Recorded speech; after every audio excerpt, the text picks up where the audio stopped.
Hello and welcome to Warblog. Today we're looking at Operation Tiger Claw, part of the Nigerian Civil War in Biafra.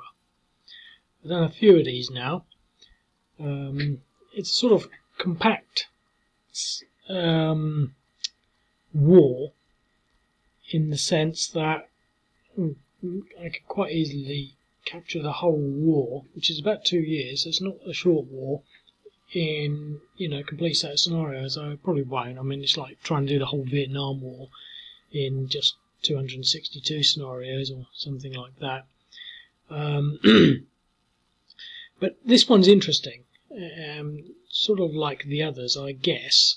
But the interesting thing about this is not really just the fact that it's interesting strategically or tactically, well, tactically in the sense that you can see here. Let me just maybe try and demonstrate what I'm talking about. I mean, basically, obviously there's Nigeria, and if you looked at some of the other videos you will know that Biafra is this sort of section here, comes down here and then goes along there. So that's Biafra. Now they succeeded from Nigeria, and then Nigeria attacked down here, and then Biafra attacked through to here, over to Ore. They were beaten back at the same time. This is what I want to do sort of next. They went down from Nusaku to Enugu. And that was sort of, I've already done that campaign of going from there to there and there to there. Next I might do it so that they go from there to there, there to there, and then follow through down to there. And then in the interim period there's a lot of activity here. I'm just digressing a little bit here. Ashaba, they try to cross here and lose about 7,000 people. I want to do that one, maybe even at that scale. They might put a bridge here or a bridge there, and basically, it's a difficult crossing. So their main strategy was to come over the top and down. But one of the things they did do, and this is why I'm getting this map out, they basically put a whole bunch of soldiers in boats and they sailed wherever it was. I can't remember where they came from. It does say, but I'm not going to bother too much finding out now. They basically sailed from somewhere in Nigeria all the way down here, as you would, to Bonny Island, which they used as a staging post. And then they basically sailed all the way down here, all the way up here, all the way down there to Calabar, which is a port. And that's the scenario we're doing now. And that's why it's interesting, because basically, if you consider the Nigerian government and the Nigerian army, or Nigeria in 1967, I mean, it's all very well and good sort of saying, oh, well, that's simple. But, they attacked from here. The Biafrans attacked through here. They tried to attack back. They're pushing down here.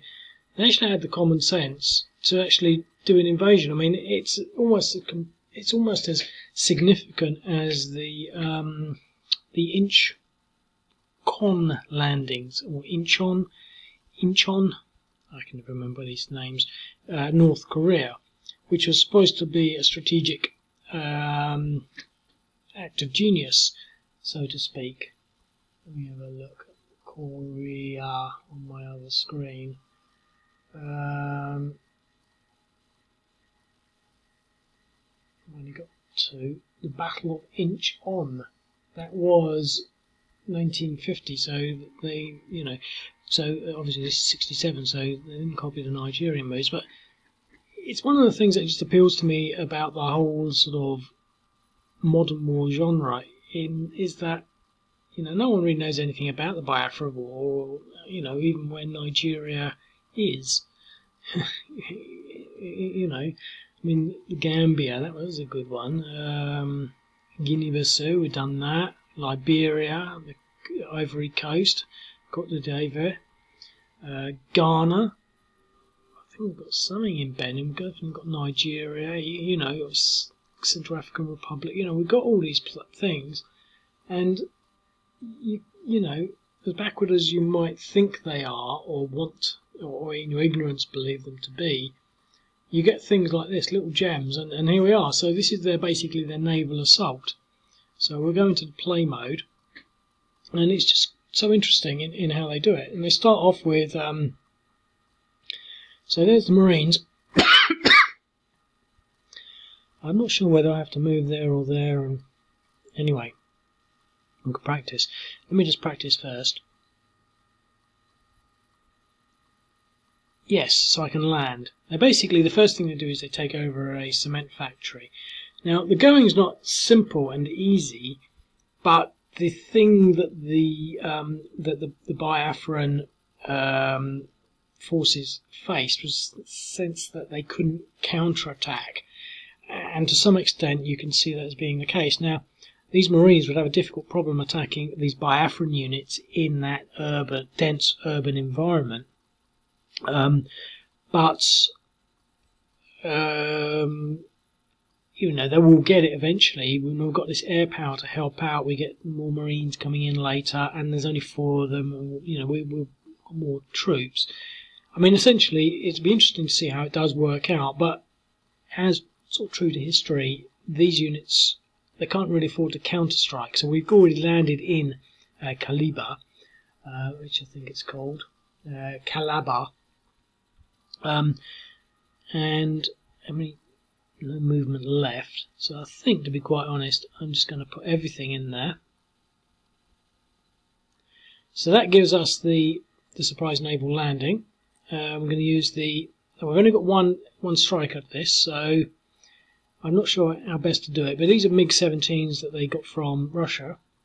Now they got MiG-15s first, but what I should really do,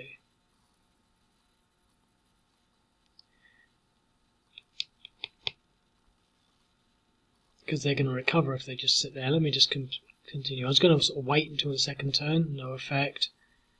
We really need some sort of alarming damage, 0.4. If we don't get a big one on this, no effect. I mean, they're just going to recover from that, so that's all the aircraft wasted. Maybe we should have hit these ones. So that's the first turn. So now, what do the Biafrans do? Well, they can't attack that huge stack. That's a given, really. So they can only really defend. Well, I think the thing to do would be maybe to reinforce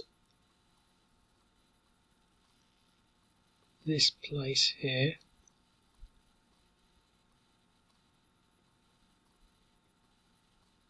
Now that's the airport.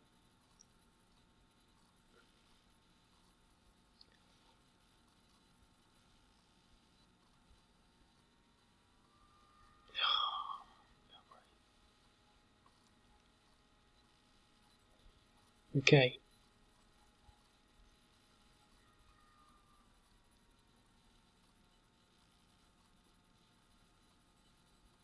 Oh, it's a Nigerian turn already. Okay.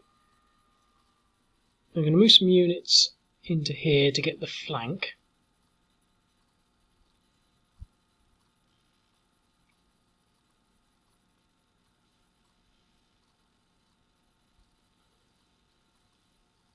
So this could be just a 1-to-1, wouldn't it? It's 6. Doubled in dense urban, 12. 20. It's going to be a 1-to-1. Possibly, no. And an exchange.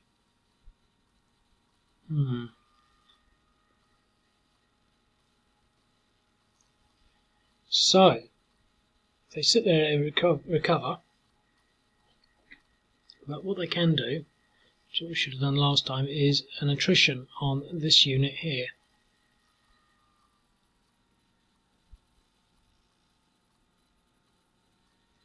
Unsuccessful. So this is what I said, it's not simple, and we're going to stay there, they're going to hold in there. Now they're entrenched. We needed more from that air power, and we're going to recover, so we're not going to do anything. We've got more units coming in now, though.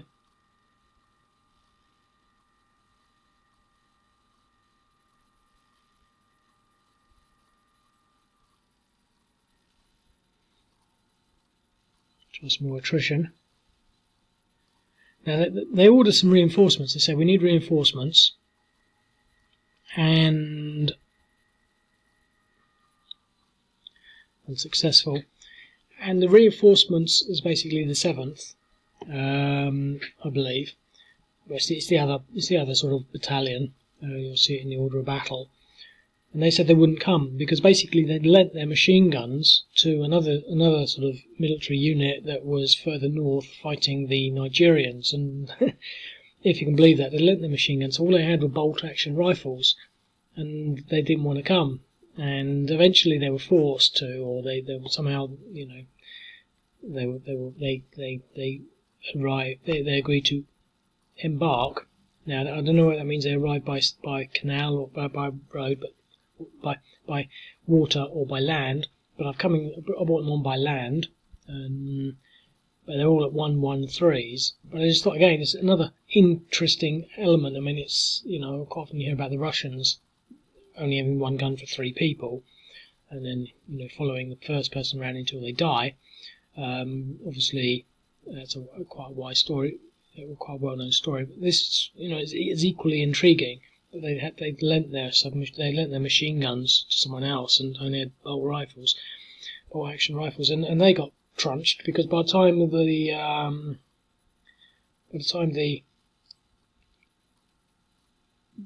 they got there, the Nigerians had landed armoured cars, which will arrive soon. And then when they fail, they get in some mercenaries who are described as white mercenaries, but I don't see what difference that really makes. But they get some mercenaries on, but they suffer unusually high casualties and run away. And the Wikipedia article says they never return, which is a bit sort of prosaic, really. I'm not sure whether or not, if they were dead, they wouldn't return, would they? But who knows whether they returned or not. Oh, mercenaries. Okay. Whose turn is it? I've done that one. So, what I think I'm going to do, because I think the air power, I only reason I did it for one turn because I didn't want to, I don't want to give it overkill, but I think they do need an oomph. I mean, it does describe, you know, there was heavy aerial bombardment before the landings.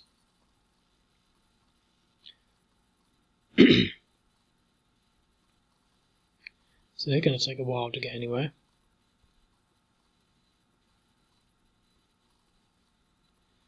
Right, well, they're all recovered now. I'm going to slowly start